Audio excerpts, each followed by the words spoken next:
Pada kesempatan kali ini, saya akan menjelaskan mengenai Overall Equipment Effectiveness atau yang biasa disingkat OEE. OEE merupakan standar terbaik untuk mengukur produktivitas industri manufaktur. Dengan kata lain, dia adalah patokan untuk mengetahui apakah industri manufaktur mempunyai kemampuan menghasilkan produk yang baik atau tidak. OEE digunakan untuk mengukur keseluruhan proses produksi, mulai dari mesin, peralatan, hingga tenaga kerja. Namun tidak menutup kemungkinan OEE dapat digunakan untuk mengukur produktivitas mesin saja.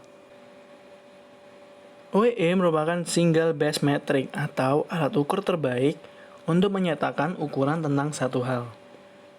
Metrik ini mempunyai outcome oriented atau mempunyai pengaruh, tidak sekedar hanya keluaran saja. Kemudian dia juga target based, memiliki nilai sasaran. Dan yang terakhir, dia mampu membedakan antara rate graded atau membedakan proses menilai dengan hasil. Karena mempunyai ketiga hal ini, dia dapat disebut sebagai Key Performance Indicator atau tolak ukur keberhasilan suatu perusahaan. Namun yang perlu diperhatikan ialah OEE hanya sebuah alat diagnosa saja, jadi dia tidak memberikan solusi untuk suatu masalah. Kemudian OEE digunakan dalam Lean Manufacturing atau metode untuk meningkatkan efisiensi dalam perusahaan. Lebih tepatnya, dia digunakan dalam TPM, Total Productive Maintenance. TPM adalah sistem untuk memelihara dan meningkatkan produktivitas perusahaan. Tujuan dari TPM yaitu meminimalkan terjadinya 6 kerugian besar atau 6 big losses. Nah, fungsi OEE yaitu mengidentifikasikan 6 kerugian besar tersebut. Lalu, fungsi keduanya yaitu benchmarking, membandingkan nilai sebelumnya dengan nilai sesudahnya. Sebelum mendalami fungsi OEE, mari kita perhatikan beberapa faktor yang mempengaruhi OEE. Kita lihat dulu ada yang namanya out time. Out time menunjukkan waktu secara keseluruhan. Jadi misalnya dalam satu minggu ada 7 hari, dalam satu hari ada 24 jam. Kemudian ada yang namanya schedule. Schedule ini merupakan jadwal bekerja suatu perusahaan. Jadi pasti ada yang namanya schedule loss, jadwal yang hilang dalam out time tersebut. Namun, schedule ini bukan merupakan bagian dari OEE. Kemudian ada yang namanya availability loss. Availability loss merupakan waktu yang terpotong dari jadwal yang terencana tadi karena adanya stop time dan kemudian disebut sebagai runtime. Availability merupakan bagian dari OEE. Selanjutnya, performance loss.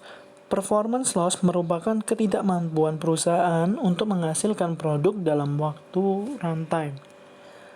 Ini berkaitan dengan waktu yang diperlukan untuk memproduksi satu barang.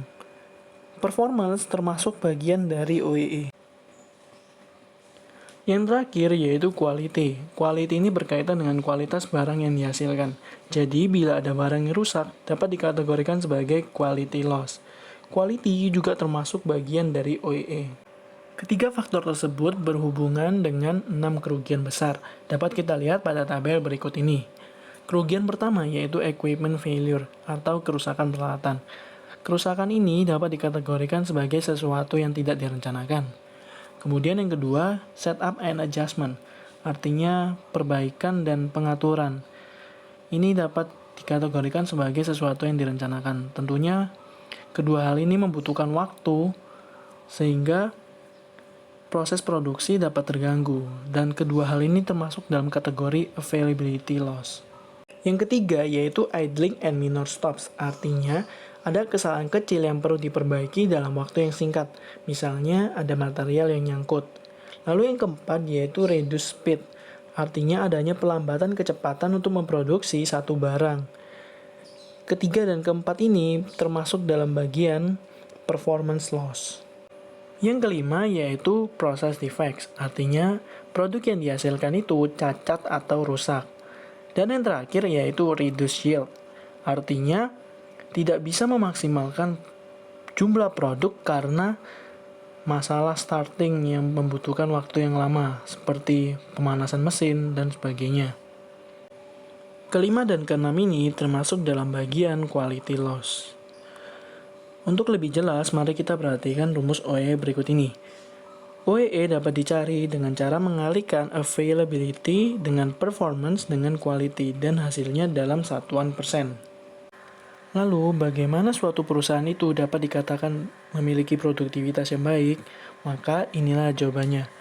Suatu perusahaan yang memiliki produktivitas yang baik memiliki OEE minimal 85%.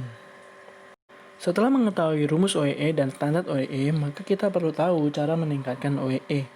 Langkah sederhana yang dapat dilakukan untuk meningkatkan OEE yaitu dengan mengumpulkan data atau information, kemudian mengambil keputusan atau decision, dan yang terakhir melakukan tindakan atau action. Lalu, meningkatkan OEE dalam otomasi itu dapat dilakukan dengan cara mengumpulkan data yang valid dan akurat, kemudian kita mengolah data tersebut dan mengambil keputusan, sehingga terjadinya suatu tindakan. Bila tindakan itu benar-benar membuahkan hasil, maka yang terjadi adalah peningkatan produktivitas. Berikut adalah infrastruktur hubungan antara OEE dengan otomasi. Kita dapat melakukan pengumpulan data dengan cara meletakkan suatu sensor digital maupun sensor analog. Setelah data terkumpul, data tersebut dapat ditampilkan dalam HMI dan dikontrol melalui SCADA. Kemudian, tren saat ini menghubungkan SCADA dengan IIoT atau Industrial Internet of Things. Dengan adanya IIoT, kita dapat mengirimkan data dengan mudah dan cepat melalui suatu jaringan internet. Data yang terkirim akan disimpan di database dan dilacak serta didokumentasikan oleh mesh atau CIM. Dari data ini, kita dapat mengetahui OEE kita. Selanjutnya, kita tinggal mengambil keputusan dan tindakan untuk memperbaiki OEE perusahaan. Sekian dari presentasi kali ini. Terima kasih sudah menyaksikan.